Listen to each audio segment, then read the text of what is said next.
সহায় করেছেন। আপনার কোন সহায়ের দ্বারা কোন মানুষে ইলম হাসিল করতে পেরেছে, আপনার নিজের ভাতিজাকে, আপনার ভাইকে একজন কারিম বানাইতে পারছেন, ওই আলিম দুনিয়ার মাঝে যতদিন বেঁচে থাকবে, যত ভালো ভালো কাজ করবে, যত আল্লাহর ইবাদত করবে, সমস্ত ইবাদতের ভাগীদার আপনি নিজেও হয়ে যাবেন। বলেন সুবহানাল্লাহ।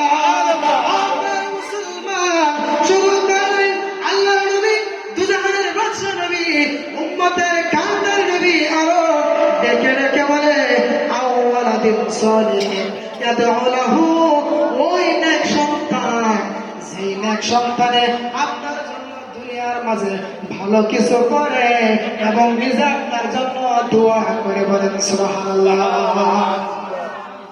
প্রিয় মুসলমান, এরকম কোন নেক সন্তান, যেই নেক সন্তানে আপনার জন্য দোয়া করে এবং কি আলিম ওলামাদেরকে ডেকে এনে তিনাদেরকে আপনার জন্য দোয়া করায়, সেই দোয়াটা আপনার রূহের মধ্যে পৌঁছে থাকবে। সুবহানাল্লাহ। পৃথিবী আমার আসল ঠিকানা নয়, পৃথিবী আমার আসল ঠিকানা নয়, মরণ একদিন মুছে দিবে সকল রঙিন পরিচয়,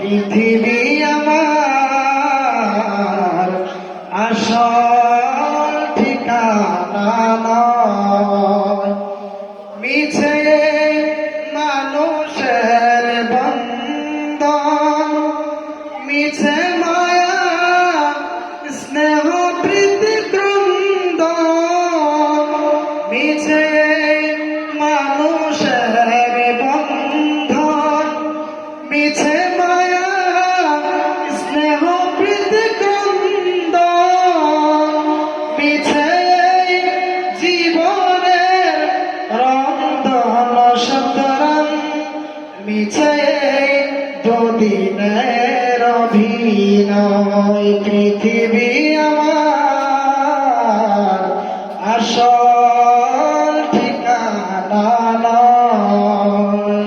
সবাই বলেন পৃথিবী আমার আসল ঠিকানা নয়, মিছে ক্ষমতার দ্বন্দ্ব, মিছে গান কবিতার ছন্দ, মিছে ক্ষমতার দ্বন্দ্ব, মিছে গান কবিতার ছন্দ, মিছে দুদিনের নাটকের মঞ্চে, মিছে